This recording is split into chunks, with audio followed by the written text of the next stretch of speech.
বহুদিনৰ পৰা মই ৰাইজক কৈ আহিছিলোঁ যে প্ৰধানমন্ত্ৰী নৰেন্দ্ৰ মোদী ডাঙৰীয়াৰ উদ্যোগত কাজিৰঙাত এটা ৩২ কিলোমিটাৰৰ আমি এটা এলিভেটেড কৰিডৰ বা এখন ডাঙৰ উৰণীয়া সেতু নিৰ্মাণ কৰিম।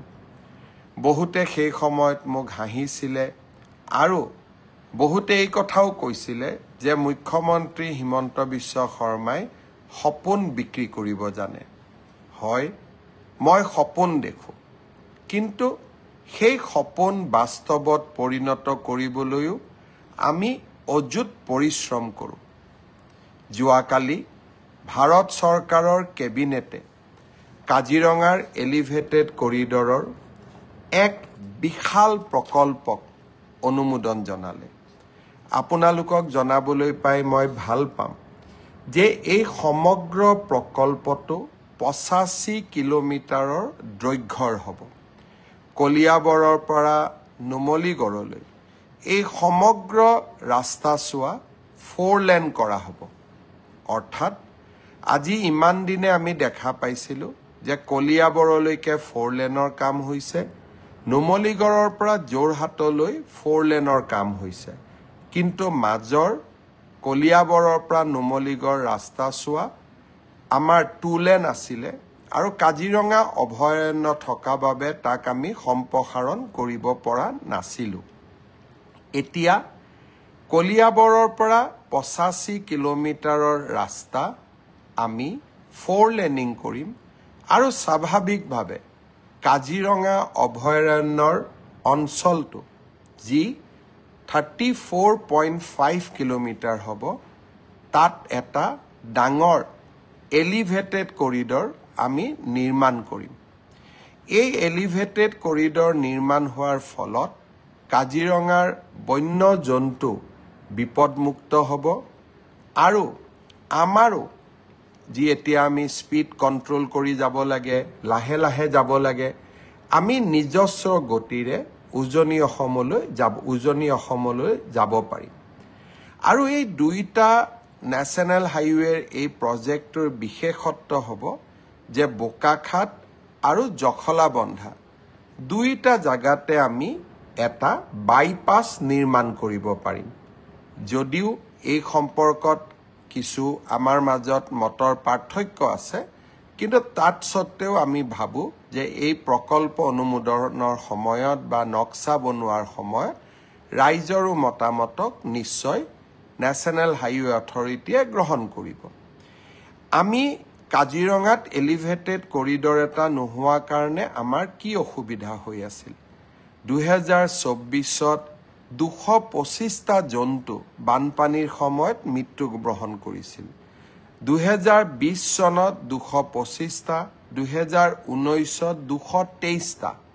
অৰ্থাৎ প্ৰতি বছৰে বানপানীৰ সময়ত এই ধৰণে বন্য জন্তুৰ মৃত্যু হৈছিল আৰু আমাৰ কাজিৰঙাৰ সেই সময়ত আমি বিভিন্ন ধৰণে গাড়ী মটৰ ডাইভাৰ্ট কৰিবলগীয়া হৈছিল। এতিয়া আৰু সেই অসুবিধা নাথাকিব। এই প্ৰকল্পৰ বাবে প্ৰধানমন্ত্ৰী নৰেন্দ্ৰ মোদী ডাঙৰীয়াই 6,957 কোটি টকা অনুমোদন কৰিছে।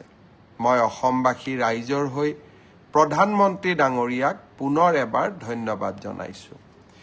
এই বছৰ প্ৰধানমন্ত্ৰী ডাঙৰীয়াই আমাক 5টা বৃহৎ প্ৰকল্প দিলে। নামৰূপৰ ফাৰ্টিলাইজাৰ, যি আমাৰ কোম্পানী আছিল ব্ৰহ্মপুত্ৰ ভেলী ফাৰ্টিলাইজাৰ কৰ্পৰেশ্যন, তাক সম্প্ৰসাৰণ কৰি 12 লাখ মেট্ৰিক টনৰ বাবে এটা নতুন সাৰ কাৰখানা নিৰ্মাণৰ অনুমোদন দিলে, 12,000 কোটি টকা। গুৱাহাটী ৰিং ৰোড কৰোৱা নাৰেংগীৰ দলং 7,000 কোটি টকা। অসমত এখন ইণ্ডিয়ান ইনষ্টিটিউট অৱ মেনেজমেণ্টৰ অনুমোদন দিলে আৰু লামডিঙৰ পৰা তিনিচুকীয়ালৈ ৰেলৰ যিটো পথ আছিল তাক দ্বৈত ৰেলপথলৈ সম্প্ৰসাৰণ কৰিবলৈ অনুমোদন দিলে। কাজিৰঙাৰ এলিভেটেড কৰিডৰ এই বছৰত প্ৰধানমন্ত্ৰী ডাঙৰীয়াৰ পৰা আমাৰ 5মটো উপহাৰ। এতিয়া ইয়াৰ মাজত আৰু এটা উপহাৰো আমাৰ মাজত আছিলে বৰাক উপত্যকালৈকে যোৱা এক্সপ্ৰেছ কৰিডৰ অৰ্থাৎ 6টা উপহাৰ এইবাৰ মই 7মটো উপহাৰলৈও বাট চাইছো কোনোবা এটা দিনত ভাল খবৰ আহিব সেয়া হ'ল গোলাঘাট আৰু গহপুৰৰ মাজত টানেল বা সুৰংগ নিৰ্মাণৰ অনুমোদন এই কাজিৰঙা এলিভেটেড কৰিডৰৰ সমান্তৰালভাৱে মই আৰু এটা ভাল খবৰ মাজুলীবাসী ৰাইজক জনাব খুজিছো অৱশেষত মাজুলী অৰ্থাৎ কমলাবাৰী নিমাতী ঘাটৰ ওপৰত নিৰ্মাণৰত দলঙৰ টেণ্ডাৰ প্ৰক্ৰিয়া সমাপ্ত হ'ল আৰু ইতিমধ্যে মাজুলীত দলং নিৰ্মাণ কৰি থকা প্ৰতিষ্ঠানটোৱে এই নতুন দলং নিৰ্মাণৰ বাবে দায়িত্ব পাবলৈ সক্ষম হৈছে প্ৰতিষ্ঠানটোৰ মই নাম ল'ব খোজা নাই ব্যক্তিগত প্ৰতিষ্ঠান কিন্তু তেওঁলোক ইতিমধ্যে মাজুলীত আন দুখন দলং বনোৱাৰ বাবে কৰ্মৰত হৈ আছে সেয়েহে মাজুলীৰ ৰাইজে নিশ্চয় অহা দুমাহমানৰ ভিতৰতে দলঙৰ কাম নতুনকৈ নিৰ্মাণ হোৱা দেখা পাব আৰু তেওঁলোকে সাইট আদিও অহা এমাহৰ ভিতৰতে গ্ৰহণ কৰিব বা সাইট আদিৰ দায়িত্ব ল'ব মাজুলীৰ বাবেও এয়া সুখবৰ তৃতীয়টো সুখবৰ যোৱাকালি আমি পালো মাননীয় গৃহমন্ত্ৰী অমিত শাহ ডাঙৰীয়াৰ পৰা ৰাজ্যত বানপানী নিয়ন্ত্ৰণৰ বাবে আমাৰ ওয়েটল্যান্ড সমূহক অৰ্থাৎ ডাঙৰ ডাঙৰ বিল সমূহক আমি একোটা ৰিজাৰ্ভিয়ৰ পানীৰ ডাঙৰ ৰিজাৰ্ভিয়ৰলৈ ৰূপান্তৰ কৰিব পাৰো নেকি গৃহমন্ত্ৰী অমিত শাহ ডাঙৰীয়াই অসমত তেনে 50টা ৰিজাৰ্ভিয়ৰ অৰ্থাৎ আমাৰ ওয়েটল্যান্ড সমূহক ৰিজুভিনেশ্যনৰ বাবে পৰামৰ্শ দিছিল তেখেতৰ আইডিয়া হ'ল যে বাৰিষাত যেতিয়া ব্ৰহ্মপুত্ৰত পানী হ'ব যেনেকৈ আজি আমি দীপৰ বিলত বহুত পানী সঞ্চয় কৰোঁ তেনেকৈ ওয়েটল্যান্ডবিলাকত আমি পানী সঞ্চয় কৰিম আৰু যেতিয়া বাৰিষা নাথাকিব এই ওয়েটল্যান্ডসমূহক আমি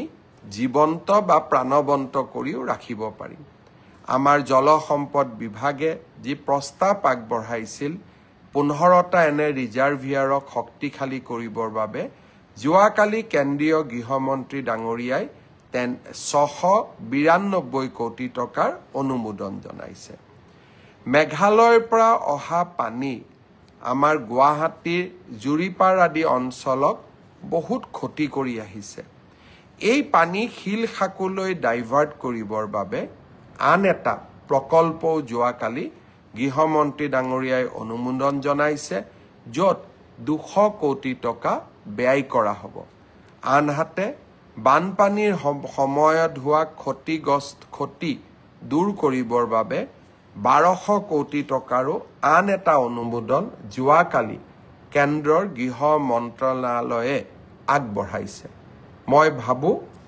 এইসমূহ ৰাজ্যখনৰ বাবে এক সুখৰ বতৰা আৰু আমি এনেকৈ উন্নয়নমূলক আৰু বিকাশৰ কৰ্মৰাজিৰে আমাৰ ৰাজ্যখনক ভাৰতবৰ্ষৰ শ্ৰেষ্ঠতম ৰাজ্যলৈ ৰূপান্তৰ কৰিম ইতিমধ্যে অসমত উদ্যোগীকৰণৰো প্ৰচেষ্টা সমান্তৰালভাৱে আৰম্ভ হৈছে আমি আশা কৰোঁ যে এই গোটেই প্ৰকল্পসমূহৰ দ্বাৰা আমি অসমক এখন বিকশিত ৰাজ্যলৈ ৰূপান্তৰ কৰিব পাৰিম